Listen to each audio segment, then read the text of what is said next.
You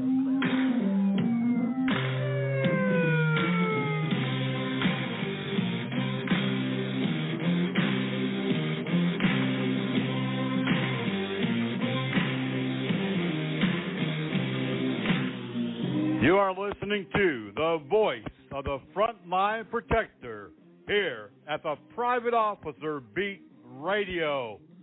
Every week you'll hear breaking news, topics of training, information for the industry of security, public safety, and law enforcement. So strap in, hang on, we're about to speed off in this episode of the Private Officer Beat Radio.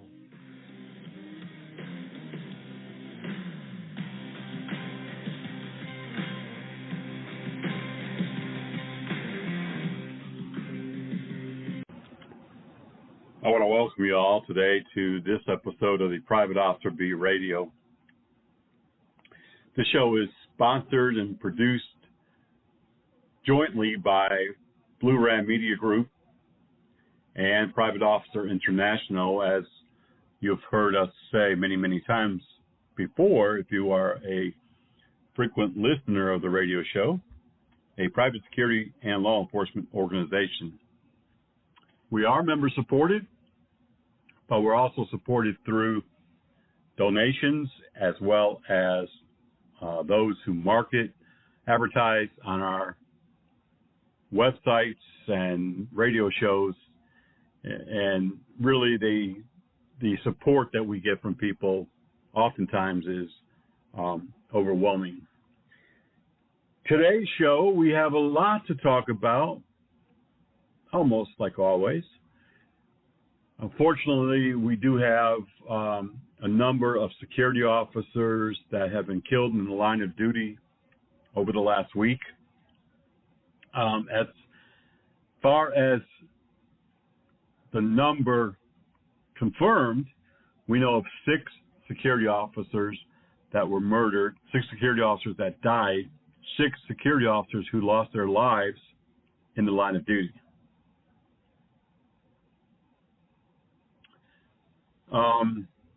It's been violent.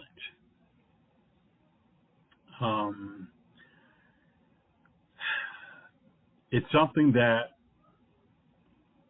we say frequently on this program. We talk about how it is out there, and what private officers are facing is exactly what law enforcement is facing.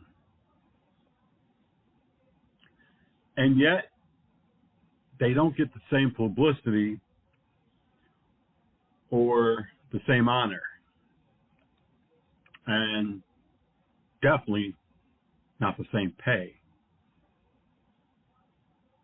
And unfortunately, every week I have to say, this is only going to get worse. This is just the tip of the iceberg. This is just the beginning. We have seen it increase year after year after year after year, even during the pandemic, when many businesses were shut down. We still had a high number of security officers murdered, many who were out there trying to make a living, support their family. Some of those murdered, it was all just because of a person not wearing a face mask, as was required by the company or by the health code. And unfortunately, no, I don't see it getting better. I hate to keep beating a dead horse, as I say, but the fact is, the more that law enforcement reduces their staff or are unable to hire an adequate number to protect their city, the more private security will be used.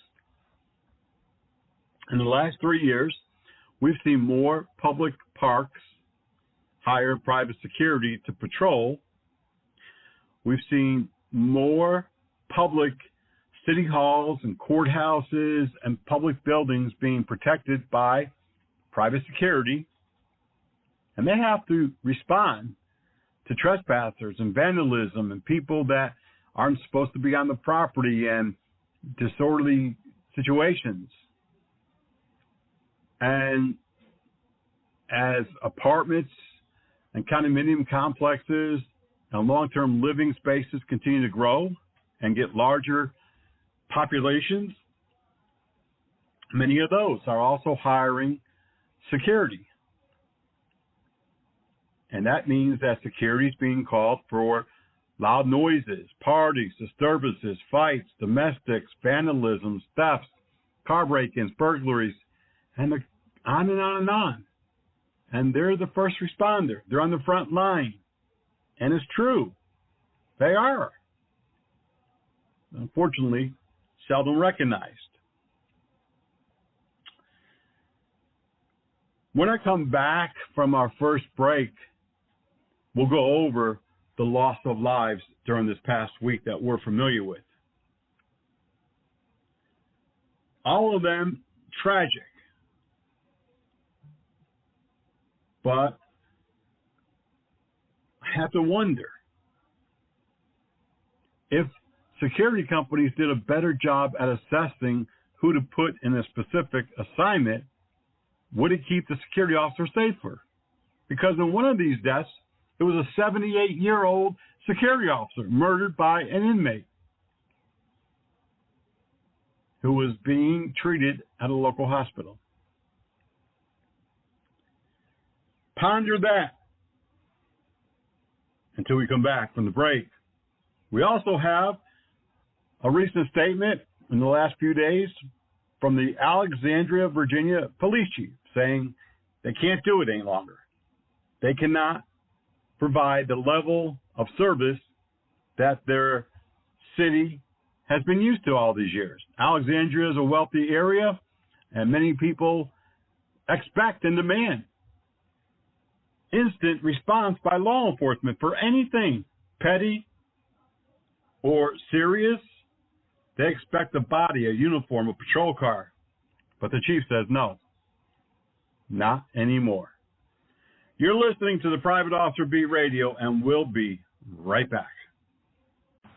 Body Armor USA, we've got what it takes to protect you. Whether you're looking for the top quality protective armor or protective clothing, stab-resistant vest or gloves, contact my friend Ben over at Body Armor USA. Give him a call, 516 area code 817-1666. Again, that's area code 516-817-1666. Body Armor USA, we've got what it takes to protect you. No doubt.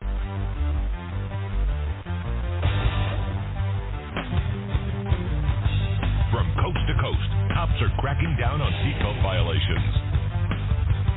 Buckle up day and night or expect a ticket.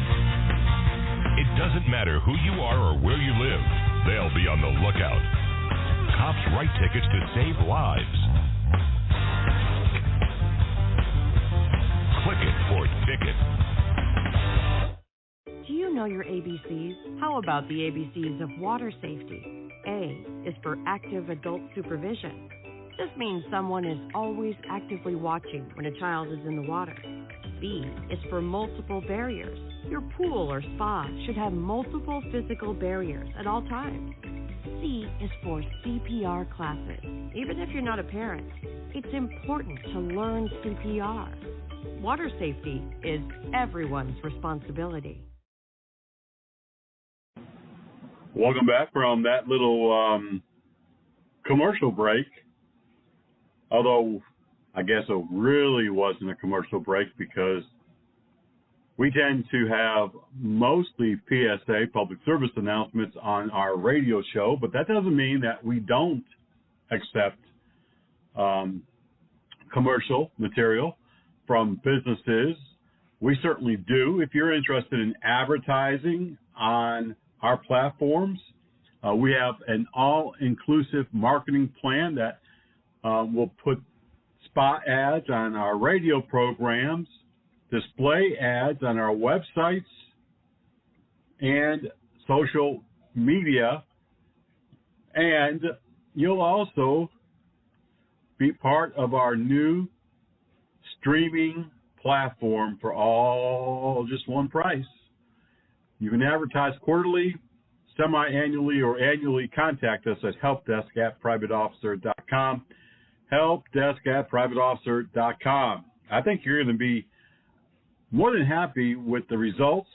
We've heard a lot of great things over the years about how we're really your target market.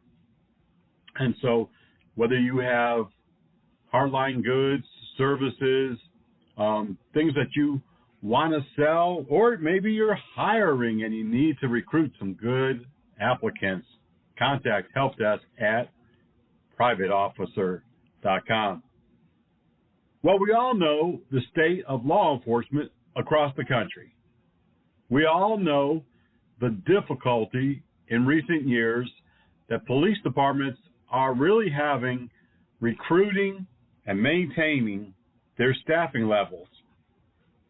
And there's not a week that does not go by that we don't see or hear of another agency sorely understaffed and having difficult times responding to the increased volume of calls. And see, that's what really makes that difficult for law enforcement, because while their staffing is below the minimum requirement many times, their call volumes continue to go up.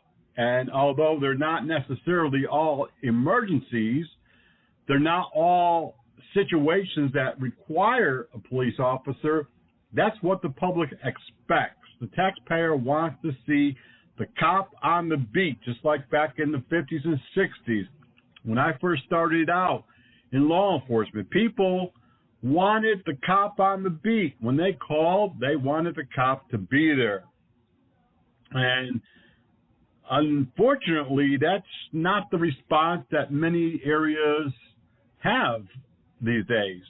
Many nonviolent or non-active offenses, such as a vandalism or a theft, those are being handled over the phone.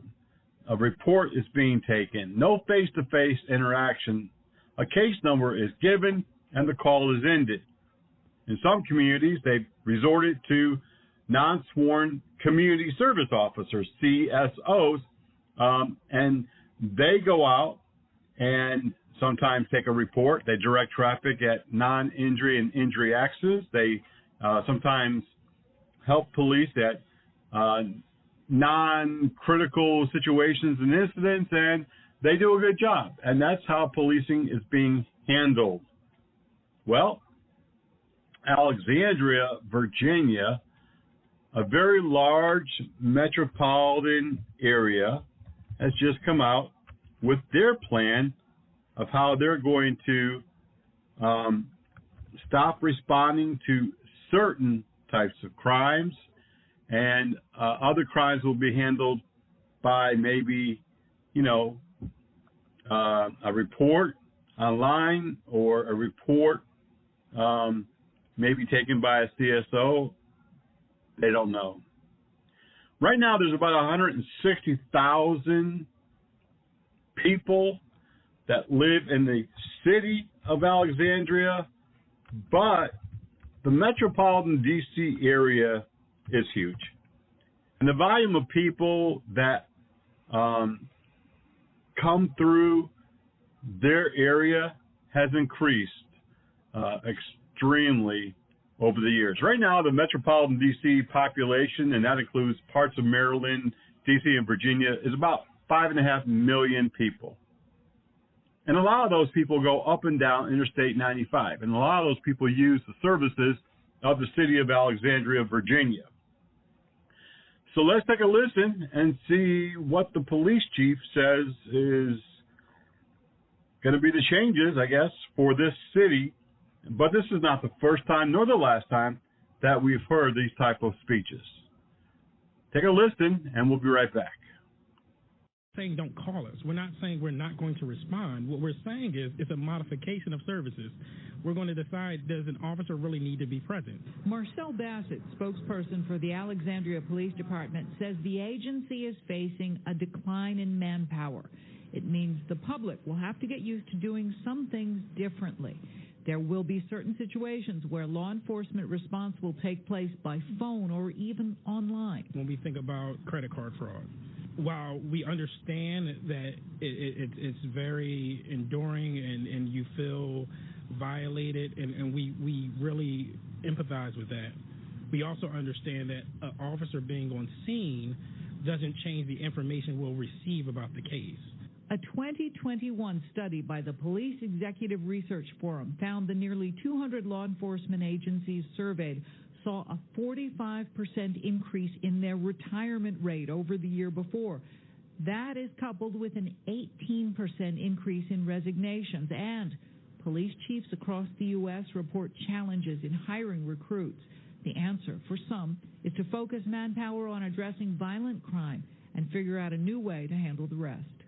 My first impression on that was that, stuff wouldn't get done as fast.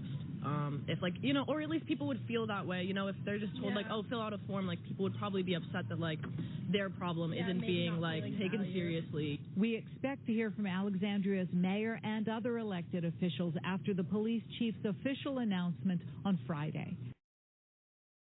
Hello, I'm Chief Don Hayes of the Alexandria Police Department. On behalf of the men and women of the Alexandria Police Department, we are proud to serve our residents, visitors, and businesses throughout the city every day. I'd like to provide an update on the modifications in our operations. We are making service adjustments to prioritize our workload to better serve the Alexandria community. Our goals include ensuring a sustainable work-life balance for officers while focusing our investigative and response efforts on more serious criminal incidents and concerns across the community. To achieve this, we are making modifications to allow for a more significant deployment of officers and resources to prevent crime and disorder throughout the city. We've identified areas for improvement that we will be addressing moving forward. This includes identifying non-emergency calls which may be served by a partner agency with the city, identifying non-emergency calls that do not require an in-person response, providing increased online support and phone reporting in partnership with our Department of Emergency and Customer Communications. While we make adjustments, please know we are committed to engaging and building partnerships with all communities in Alexandria, continuing to actively serve neighborhoods in the city of Alexandria to prevent and reduce crime, maintaining operational readiness and preparedness to respond to all public safety incidents. We will continue to monitor the modifications and evaluate our responses to these calls to ensure we are best serving the Alexandria community. Our top priority will always be your safety and the safety of every member of our community. Thank you. Well, that certainly sounds to me like an opportunity for private security companies to step up and really not only provide services for their community and help businesses, but also help their own business by increasing revenue, getting new customers, and probably growing rapidly if you really invested that time in reaching out to the community and doing a certain level of marketing. Of course, as we know, the problem with that is the same problem that law enforcement has, and that is recruiting. We're just not able to get the staffing in-house to cover the jobs that we currently have, and that, my friend, is restricting many small and medium-sized security companies from growing right now because they don't have the staff. They can't get enough people through the door that's even remotely qualified. But it is an opportunity if you can figure out how to recruit. Now, I just read an article. As you know, if you listen to the program frequently, I read day in and day out constantly. It's something that I grew up with as a child, and I love to learn. I love to know what's happening elsewhere, outside of my own little world, outside of my own little community. So I do read a lot. I just read an article where a police department began going to the military and recruiting applicants, cadets, coming out of the military. They went to the Navy and to the Marines. Don't know why they slid by the Army, but that's where they went to recruit first, the Navy and the Marines. It was successful, and now other police agencies are looking at the same thing. I believe as business owners, we need to really think outside of the box in every aspect, but especially right now when we're out there trying to recruit and we are pulling from the same labor pool as general workers, Walmart, fast food, and other service industries, staffing companies also thinking outside the box when it comes to recruiting. I've seen several news articles where staffing companies were hiring high school students part-time and having some type of special agreement with the school that they would give them credit hours so that they would graduate early. Again, not really a new idea, because some high school programs, work programs across the country train high schoolers to be firefighters and EMTs and guarantee that they will have a job waiting when they graduate high school. This is what we need to do. We need to get out in our community and figure out, who do we reach out to? How do we recruit people?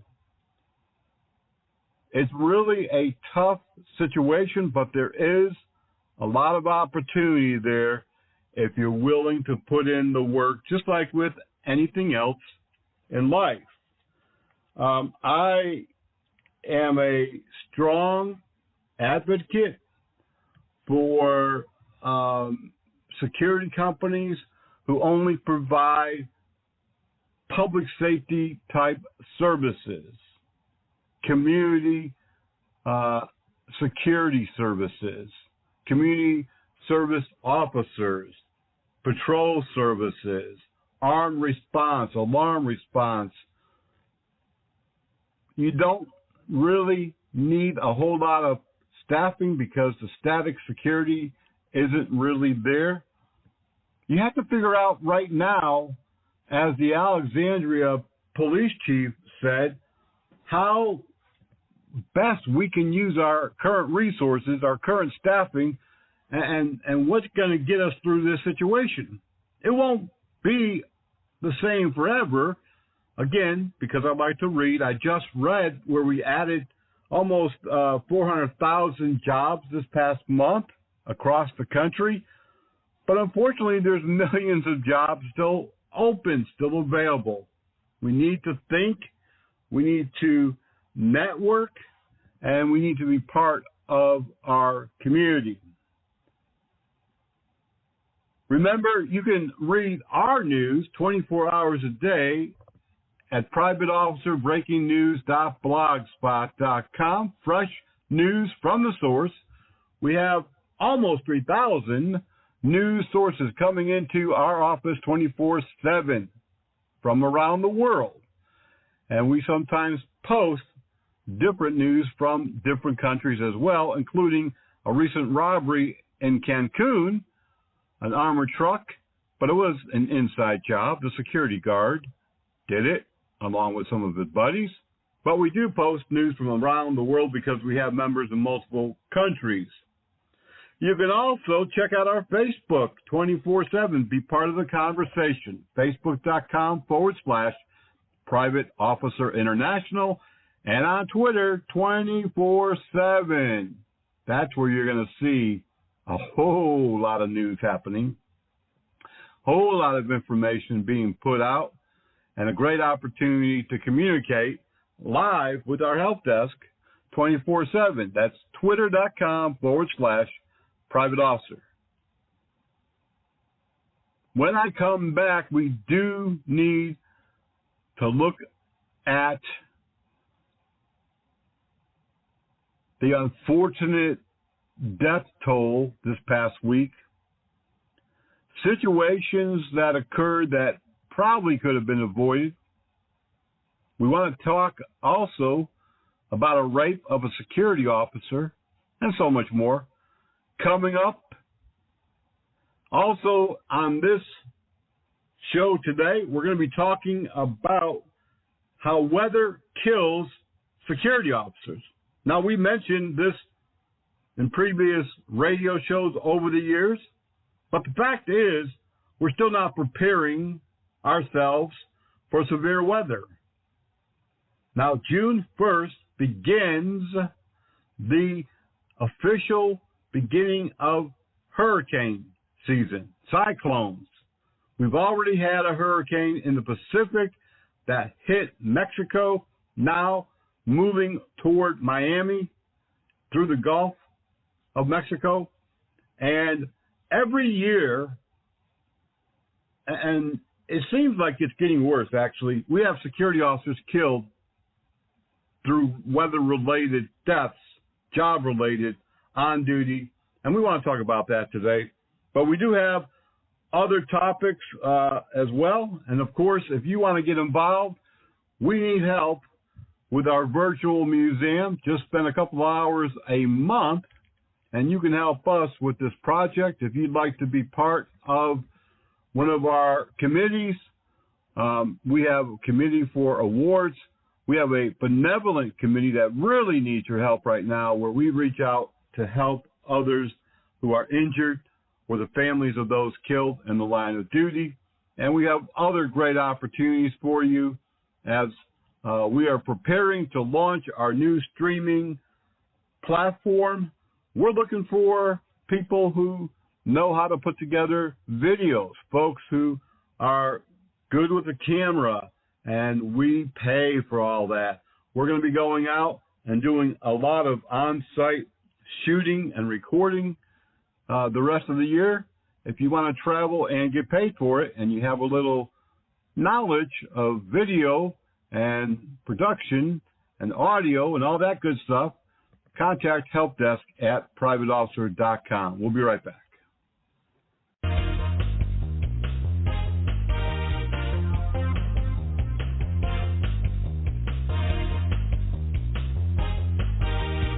It's on us to stop sexual assault.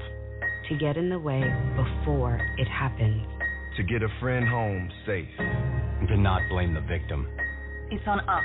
To look out for each other. To not look the other way. It's on us to stand up. To step in. To take responsibility. It's on us, all of us, to stop sexual assault. Learn how and take the pledge at itsonus.org. Life is precious. Ask any of these people. They've been given a second chance at life through organ and tissue donation. But there are more than 84,000 Americans waiting for life-saving transplants. 17 people die every day waiting. I didn't know this until I lost my best friend, Lyric. She gave the gift of life to 5 people. That's why I've become an organ donor, too. One decision saves so many lives. Donate life.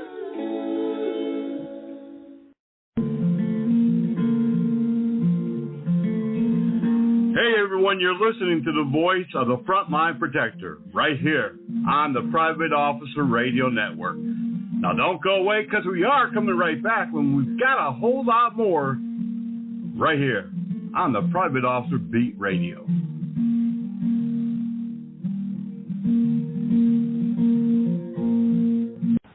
Are you looking for the finest private security officer training in the Charlotte metropolitan area?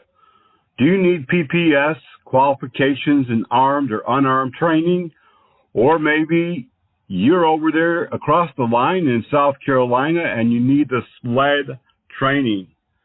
Well, we've got the right training at the right time for you. Premier Training Academy, located at 5624 Executive Center Drive, Suite 142 in metropolitan Charlotte, North Carolina. Give them a call today, 704-806-4933.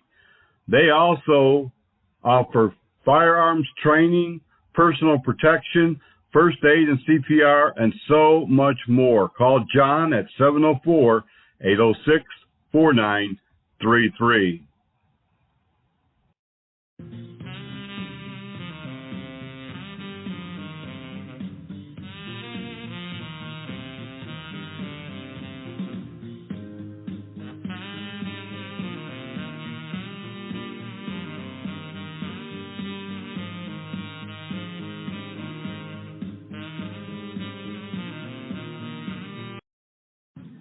Nationwide, there's an onslaught, literally, of frivolous lawsuits being filed at every corner of our country in recent months.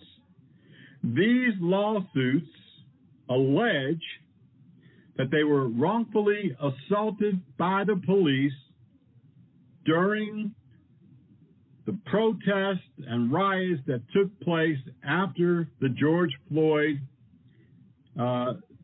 death. And dozens and dozens and dozens of lawsuits allege that police fired rubber bullets, sprayed tear gas, injured their eye, their face, their body, someplace top to bottom, somewhere. They don't know where, but I got hurt. And it's all because of the cops. And they had no right at all to do it. I was in the protest. I was in the crowd, but I wasn't breaking any law. I was peaceful, law-abiding, proved that I was rioting.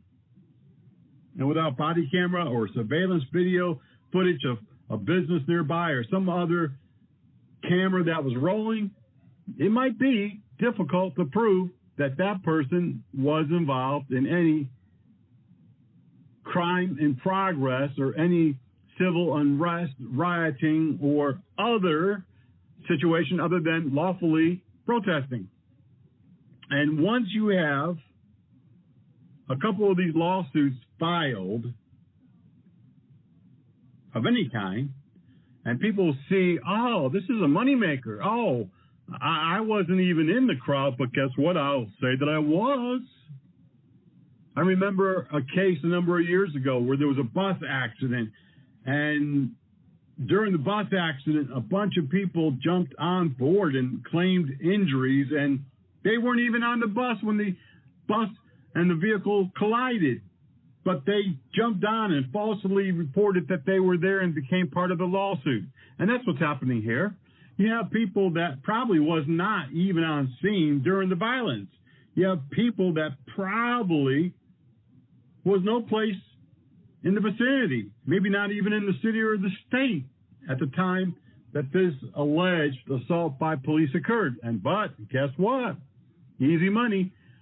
We know that in recent years, many people have filed what would otherwise been called frivolous and unwarranted, and the case would have been thrown out. But they filed lawsuits because they knew that the minute the lawsuit was filed, or even an attorney sending a demand letter to the police department, to the city, that they were going to get some type of settlement, a quick quo pro. I'll give you $15,000, drop the lawsuit. Okay, you got it. I'll take that deal. And that's what many civil lawsuits have become. It's just a bargaining. It's like buying a property or a business or a home. You bargain the price down, and that's what it is. It's become a big game. Police departments and cities quickly settle, even when they know their officers done nothing wrong. But they'd rather settle because it's cheaper and it's out of the media quickly than to prolong a civil lawsuit, sometimes for several years. Besides the cost to the city for the attorneys and possibly private investigators and others involved, they would just rather settle. And many companies do that. You fall in a grocery store, they don't know if it was because there was something on the floor or not, but you holler that you're going to sue, and they're going to settle. I've been part of those loss prevention incidents where we were involved in civil situations where people supposedly were injured, but we couldn't find it on the surveillance video. We couldn't find it on the footage, but yet they were injured. Whether proven or not, the stores would quickly settle, usually for $5,000 to $20,000, depending on the alleged injury. Well, now we have that with the police departments. Just in the recent week or two, we've seen, like I said, dozens of cases across the country. I think you're probably going to see more. We saw some right within a short amount of time after the riots were over. And yes, police departments and cities settled. Probably going to have a lot more.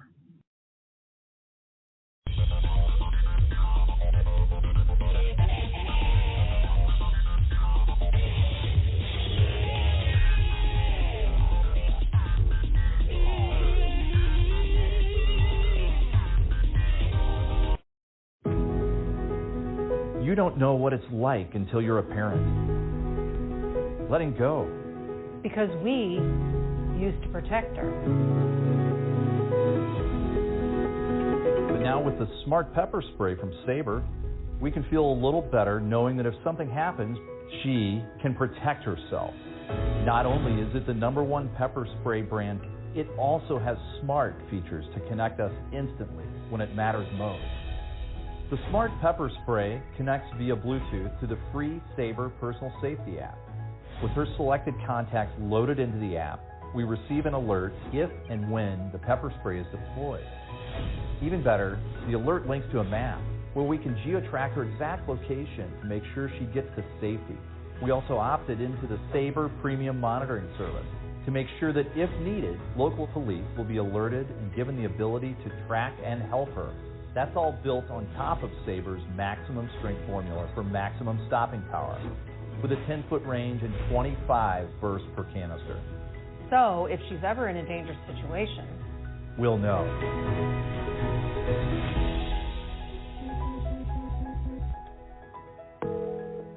Is everything okay? I'm fine. I just got scared, but I'm fine. Oh, thank goodness. Because when you're a dad, when you're mom, knowing that your daughter, your loved ones are safe, that's everything.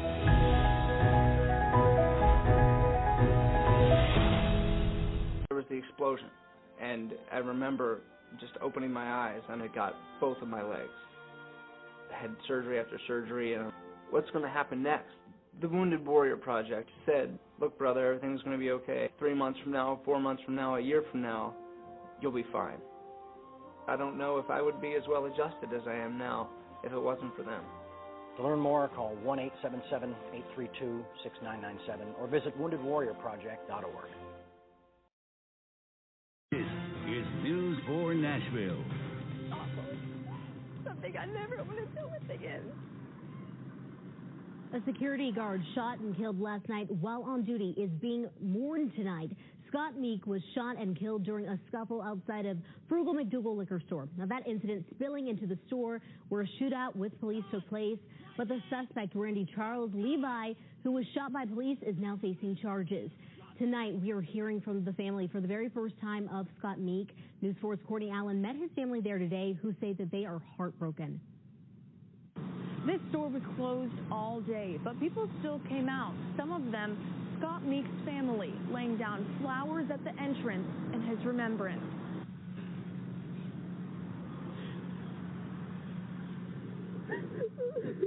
Madison Howard cannot hold back her tears. It was like somebody you want to call, you want to talk to so bad, and they're just not going to answer. Howard is the stepdaughter of Scott Meek, who was the security guard shot and killed at Frugal McDougal's liquor store Thursday night by a suspected shoplifter. You don't expect it to be someone you know. You hear about this on the news all the time, and you're like, oh my gosh, it's terrible. We'll pray for those families, but you never expect it to be somebody that's so close to you, that you spend so much time with. And have to explain this to your kids that Papa Ott is not going to be there in their lives anymore. Howard and a couple of Meek's close friends came to the liquor store in the Gulch Friday to lay flowers and weep.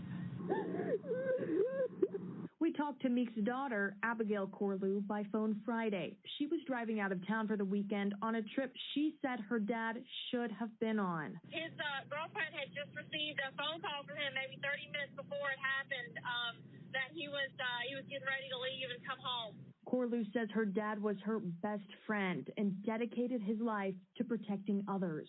I do not want him to be known as the man who was as the security guard who was fatally wounded in Nashville at a liquor store. I want him to be remembered as the man he was and everything he did for so many other people. Howard says it's gut-wrenching. It sucks that it happens to the best people, and there's people that walk freely every single day that are awful people, do awful things in this world, and the best people are the ones that get taken so soon. It's just not fair. Meek was a trained security guard with decades of experience. His daughter said he'd been working a lot lately and was mentally and physically tired. In Nashville, Courtney Allen, News 4 Nashville. Investigators are looking into a deadly shooting at Miami Valley Hospital. New at 11, we've learned who died. The Montgomery County Sheriff said an inmate we now know was Brian Booth was getting treatment and got a hold of a security guard's gun and shot and killed him, then turned the gun on himself. We've also learned the security guard was Daryl Holderman. The sheriff said there was nothing in Booth's past that could have indicated something like this would happen. News Center 7's Brandon Lewis is live outside of Miami Valley Hospital. Brandon, the sheriff's office has already checked to see if there were concerning signs from Booth. Yeah, Molly, the sheriff has already said there was no indication that something like this would happen here today. Senseless and disturbing are the words that come to the mind of Montgomery County Sheriff Rob Streck when he thinks about what happened at Miami Valley Hospital Wednesday morning. While the inmate was being treated at the hospital, he apparently overpowered the security officer from Merchant Security Services, took the security officer's pistol, and shot the security officer before fleeing and then turning the gun on himself. Both the inmate and the security officer died. Sheriff Rob Streck says the inmate went to Miami Valley Hospital because he was going through some sort of detox from alcohol or drugs. This individual who left the jail last night showed no signs of any type of issues that were suspected by jail staff. The National Alliance on Mental Illness says 46% of people who die by suicide have a known mental health condition, but Sheriff Streck says this inmate had a full screening and there was no indication he had any mental health concerns.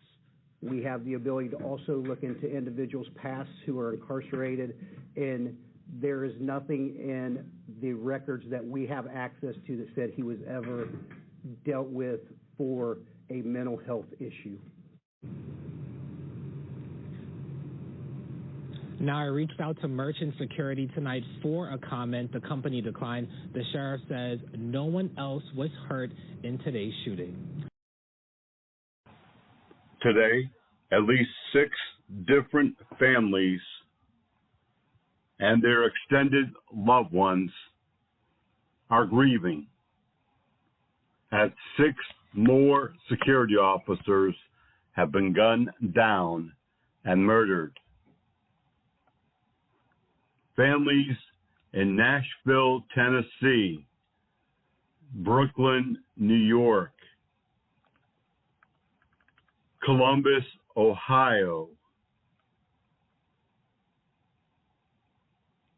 Louisville, Kentucky, and in Florida, all are grieving today because their loved ones are not coming back home today or ever. As of right now, this moment, 73 security officers have died in 2022. And almost all of them, the greater majority, have died by gunfire at the hand of others. And we're talking about on-duty security personnel and private police officers. And yet,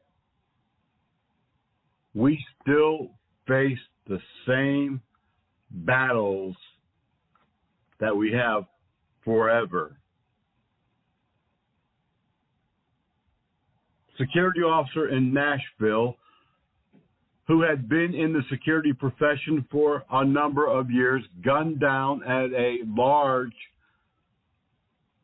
retail liquor store.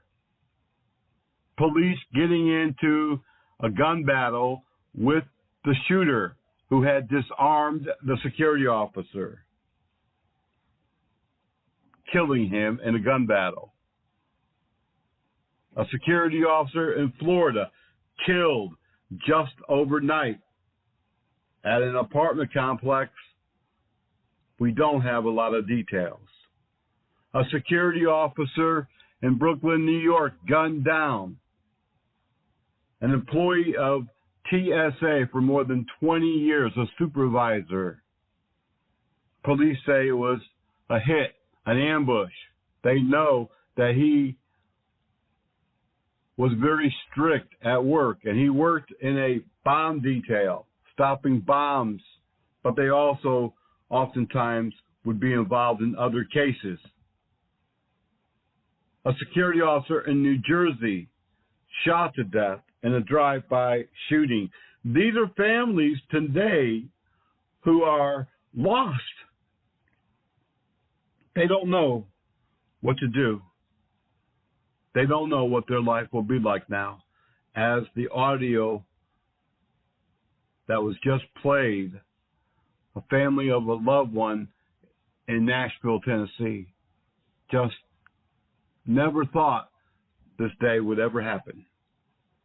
And every year, more than 120, 30, 50 times, families just like this across the country get the same phone calls, the same visits, and have to confront the realization that their loved ones are gone. It is outrageous that these things continue to happen at the pace that they're happening, and no one is paying attention. My heart goes out to these families, my prayers and condolences. But as one person put it during the Uvalde, Texas school shooting, prayers and condolences just won't get it anymore. We need to take action. We need to take action. We have a lot of other news, a lot of other breaking news that we need to talk about. I'm extremely upset over a rape that occurred at an airport in Albuquerque, New Mexico. How could this have happened? A rape of a TSA security officer. How could this go on? How could it have possibly transpired at all? A police officer has been arrested in the case. It's just unimaginable that this would have happened at all. Never mind to a TSA officer, with the suspect being a cop. Johnny Garcia, an Albuquerque police officer assigned to the aviation unit, has been taken into custody and charged with rape and kidnapping. This happened at the airport. He began talking to the TSA officer and eventually pushed her into a closet where he raped her, and then left and went back on duty like nothing had happened. The Albuquerque Police Department says that they investigated the complaint soon afterwards and was able to make an immediate arrest. The officer was on duty. He was in uniform. It was a situation that was not wanted by the TSA security officer, and yet it happened. like I said, it's outrageous. It's outrageous. Also coming out of Berkeley, California, the community there's up in rage right now because a 16-year-old boy who planted a mass shooting and bombing at the Berkeley High School wasn't arrested for 9 days after police were notified by several people of the plan that he was trying to recruit other students in this mass shooting and bombing. Police received several tips. Now, police did begin an investigation.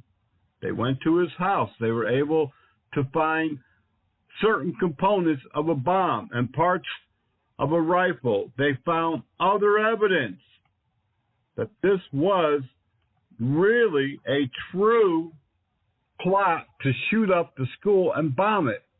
But yet the police did not make an arrest for 9 days. And they are defending themselves. They said, we didn't have enough probable cause to make that arrest. And they even gave an outline, a timeline of what they did. They got a tip. The next day they went to his house and they searched it with the permission of the parents. They found parts of a rifle and maybe even something that could be used as an explosive. On the third day, the Youth Services Unit took over the investigation. By the sixth day, they got an arrest warrant. They went to serve it, but the student wasn't home. The seventh and eighth and ninth day, nothing was done. And all of a sudden, on the ninth day, the student himself turned himself in, came walking into the Berkeley Police Department, and that's when he was finally arrested. Now the community is outraged, and rightfully so, after these shootings just in the last few weeks. I would think that when you go to the suspect's home and you discover parts of a rifle and possible bomb-making parts, that's probable cause, and they should have taken him into custody. Coming out of Los Angeles, Encino, which is part of L.A. Metro, 3 hospital workers were stabbed and are currently fighting for their life. This happened at the Encino Hospital Medical Center on Ventura Boulevard. Police said that a man armed with a knife walked in and began stabbing the employees of the hospital. Police said they don't have a motive behind the stabbing. Now, here's another story that really upsets me. A former Air Force sergeant, of all people, convicted of killing David Patrick Underwood. He was a contract security officer for the federal government,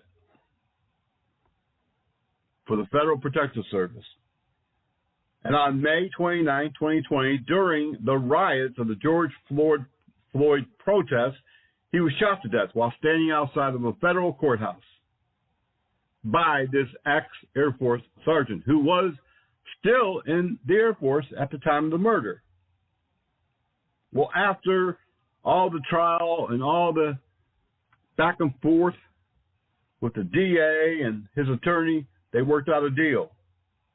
Rather than the death penalty, he got 41 years in federal prison. 41 years for a murder? Authorities say that he faces another trial, a murder of a police officer and the wounding of other law enforcement officials on his rampage, and therefore he will get more prison time if found guilty. That's the reasoning. That's why they only gave him 41 years instead of life. Life today, the life of a person, especially one in uniform, is not very valuable these days. Coming out of Scottsdale, Arizona, I don't know if this is science fiction or if this is just wishful thinking, but Axon, the maker of Taser, announced this past week that they are developing a drone that will be armed with electric stunning weapons, aka taser-like weapons, that will fly over schools to prevent school shootings. I don't think maybe they thought this out clearly, because obviously a taser can't overcome a bullet. So if you've got somebody on the ground with an AR-15 and 30-round clip or 50-round clip, that drone won't be in the air for very long. Others in the field of protection and technology and policing say Axon is just really wishful thinking. They don't believe, they say it's a fantasy, and a dangerous fantasy at that. They don't believe that anything will come out of this. And in Muskegon, Michigan, a security guard there working for the Muskegon Heights Public Schools has been charged with sexually abusing a minor and is currently in jail. The suspect, Zoltan Vines, 31, was arraigned this past Friday on criminal sexual conduct with a child between the age of 13 and 16. He was also a coach on one of the school's teams. If you want to see all of our breaking news, go to our daily news blog at privateofficerbreakingnews.blogspot.com 24/7. Always there. And join us on our social media platforms. We have a number of them, but primarily use facebook.com/Private Officer International, and always 24/7 on twitter.com/Private Officer. We're going to be talking about the weather and how the weather has frequently been harmful to security officers. June 1st was the beginning of the new hurricane season, and every year, although not really highlighted in any media reel anyplace, every year it seems that a security officer is killed in a weather-related on-duty incident. So I want to point a few things out and talk a few minutes about the weather and how we can avoid becoming a victim of a weather-related death. You're listening to the Private Officer Beat Radio, and we're coming right back.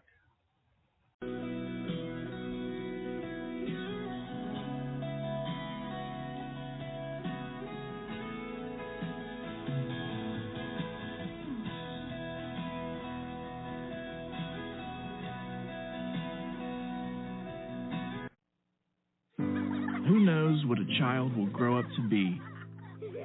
It's one of the coolest things about kids. The unknown, the potential, the chance to do or become whatever they can imagine. But what if something happens during childhood that stops them from reaching that potential?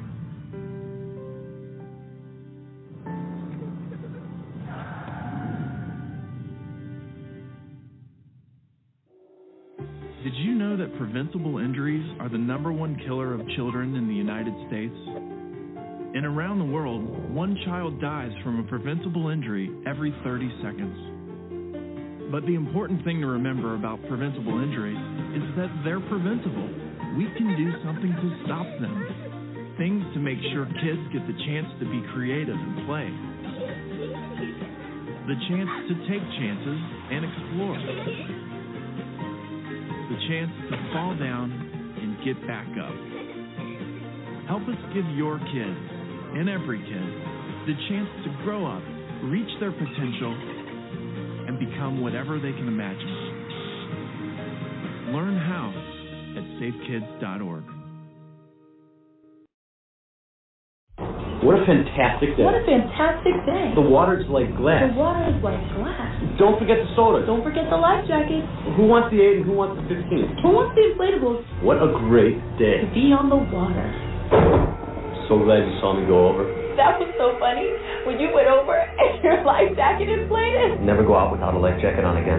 What a great day we had. When it comes to wearing life jackets, make the right choice. You're in command. Vote responsibly. This message brought to you by the National Safe Boating Council and the U.S. Coast Guard.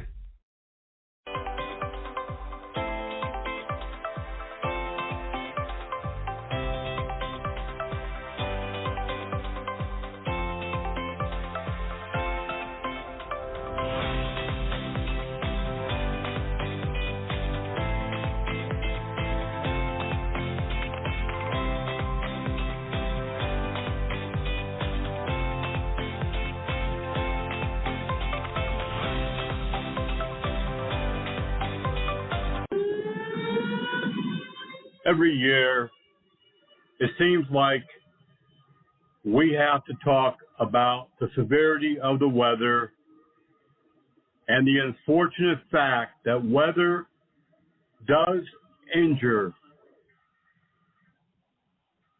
does kill. It does affect how we do our job and how we need to be preparing for safety. Every year, we see security officers who suffer weather-related injuries and, in some cases, death. It is unnecessary tragedy. It does not have to occur, and yet we see it all the time. June 1st was the beginning of the Atlantic hurricane season. Now, we've already had a hurricane in the Pacific that crossed into Mexico. A number of people there dead and injured.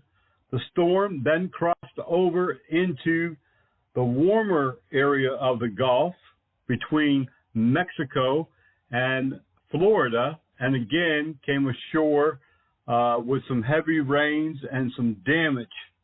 We know that as climate changes continues to happen, we're seeing more severe weather earlier in the season and lasting longer into the season.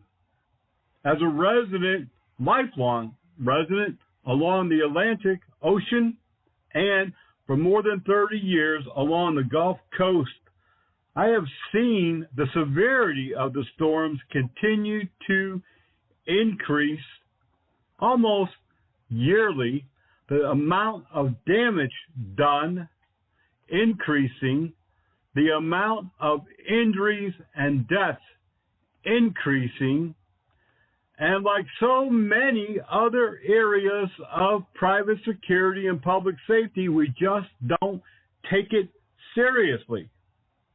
We don't prepare for it. We don't train for it. We don't acknowledge it, even though OSHA and NOAA, the National Oceanic Administration, announces every year the elevation of the dangers. In 2020 alone, weather-related emergencies killed more than 400 people in the U.S., including security officers.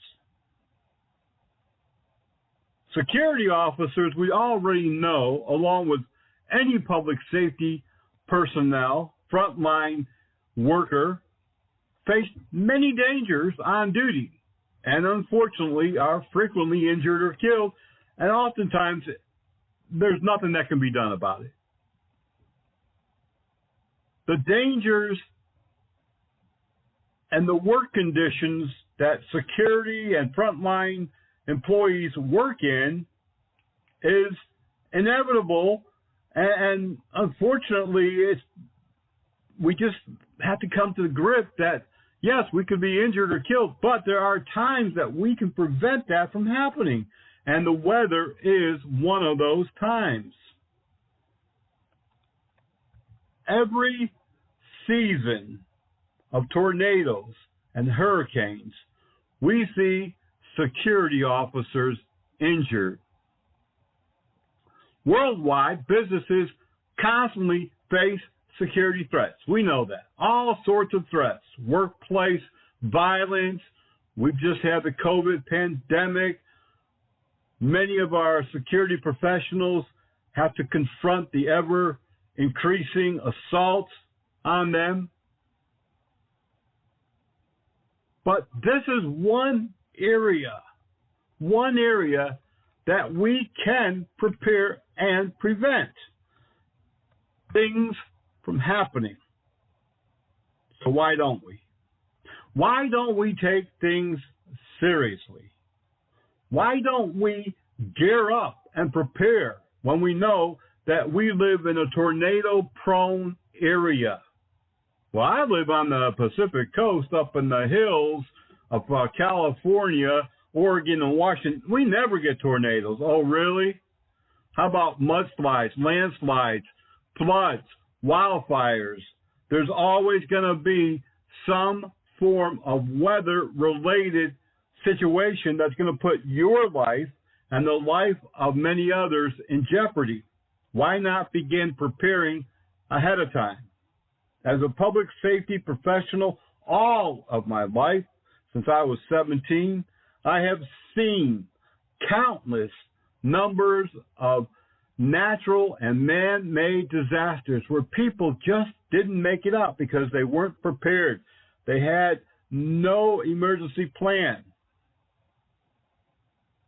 It is just like we teach in fire safety, always have an exit strategy, an exit plan to get out of your home in case of a fire. If you live on the second floor, how would you escape?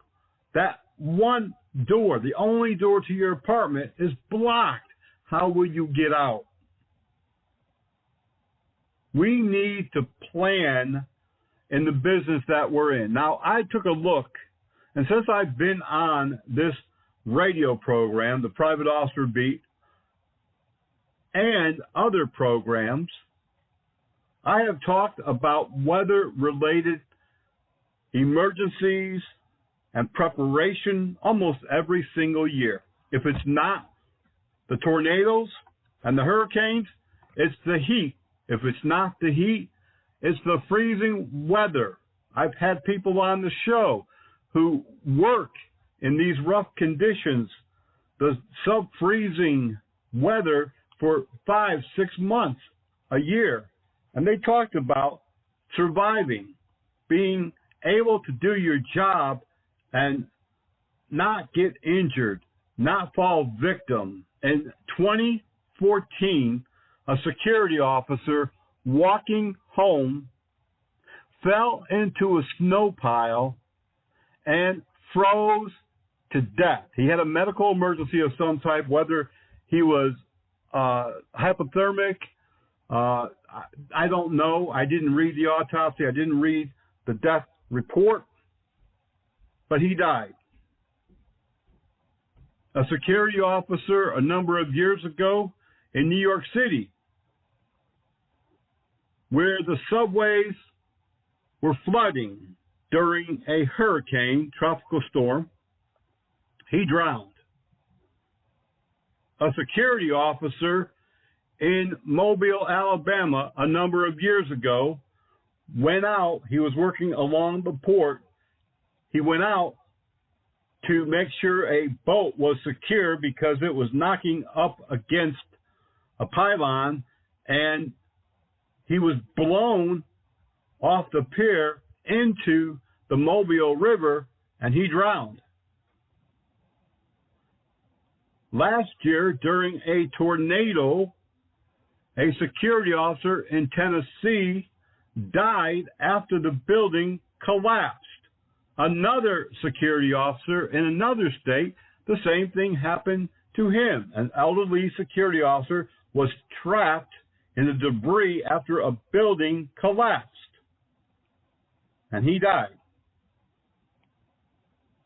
Security officers, police officers, and those working in the front line, on the front line in emergency services, often fall victim to many weather-related situations, including the heat. How do we prepare for this? How do we stop this from happening? It's bad enough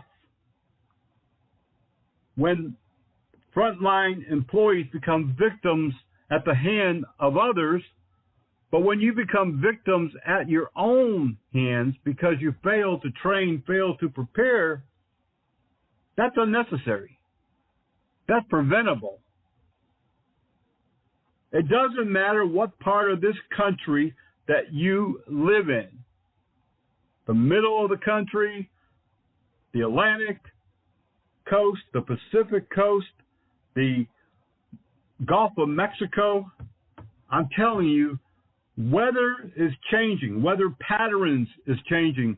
Weather volatile situations are becoming more extreme. If you are working in an area in the South that is prone to temperatures in the high 90s or even in the hundreds, it wasn't more than a year or two ago, maybe 18 months. It wasn't very long ago. There was a security officer who was overcome by heat exhaustion and didn't realize it.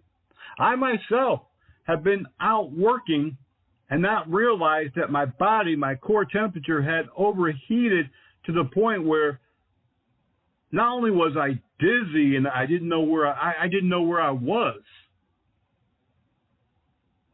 It can come upon you quick. Heat exhaustion can kill you. We need to be better trained and better prepared. If you live in a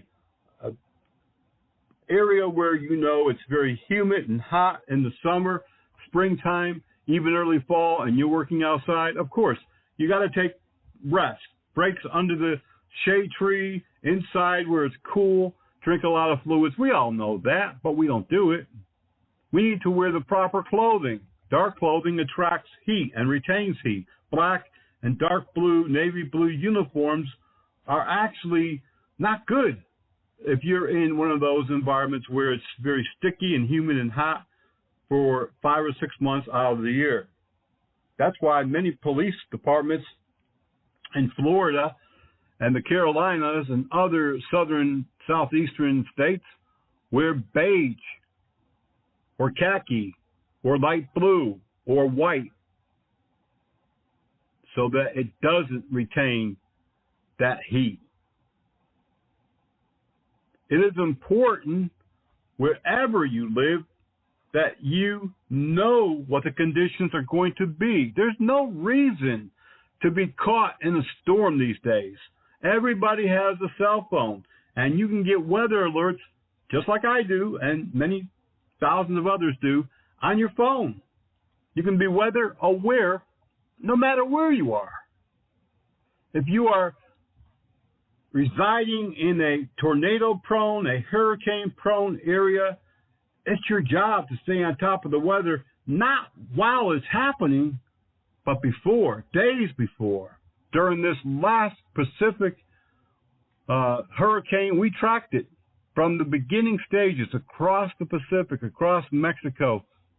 We wanted to know, was it going to affect our area, our community, the Gulf Coast of Alabama, Mississippi, and Florida, the Panhandle of Florida? We wanted to know because we have assets there, we have people there, we have businesses there.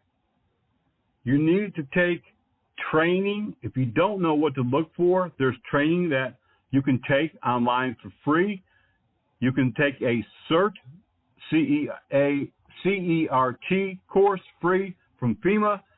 There are all sorts of training courses available that are weather related, preparing for weather emergencies, natural and man-made disasters. We need to be prepared. We need to do this better. Just moments ago, I discussed the fact that 6 security officers died in 1 week from being murdered. Maybe they could have been prevented, maybe not. But this is something that definitely can be prevented. You don't have to be injured, hurt, killed in a weather-related incident. Be prepared. Be prepared. In closing, I just want to remind you about the free active shooter program that Armor College and Private Officer International is sponsoring. June is Active Shooter Awareness and Response Month. We have dedicated this whole month in training as many people as we can for free. We're offering a 4-part online program. Each week is packed full of information, videos, tools, things that could save your life and the life of others. Contact Help Desk at privateofficer.com. If you haven't already received the email, I know that it will be sent out one more time sometime today. If you're on the email list, you're going to get it. If you're just listening to the program, go to privateofficer.org and the box will drop down. You can sign up for our breaking news and our news alerts, training opportunities, and officer down reports. You can also become a lifetime member of the organization just for $99.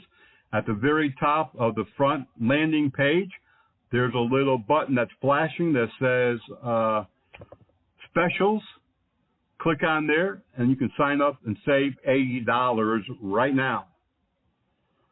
That is going to do it for today's program. We've had a lot of things to talk about, and there were a lot of other things to talk about that I've left off the program because we're running out of time. But if you want to get involved with Private Officer International, just contact us, helpdesk@privateofficer.com. Until the next time, be blessed, be safe, and we'll see you back here on the radio.